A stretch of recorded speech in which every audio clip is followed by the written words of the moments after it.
রাতভর ছিনতাই ও ডাকাত আতঙ্কে নির্ঘুম রাত কাটিয়েছে রাজধানীর মোহাম্মদপুরবাসী।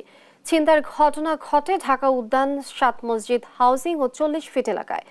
স্থানীয় বাসিন্দারা জানান, রাত ১২টার পর অন্তত ১৫০ ছিনতাইকারী দেশীয় অস্ত্র নিয়ে মোহাম্মদপুরের বিভিন্ন এলাকায় হানা দেয়। কয়েকটি বাসায় ঢুকে করে ছিনতাইও। এমন ভিডিও ফুটেজ সামাজিক যোগাযোগ মাধ্যমে ফেসবুকে ছড়িয়ে পড়লে আতঙ্কিত হয়ে পড়েন আশেপাশের বাসিন্দারা।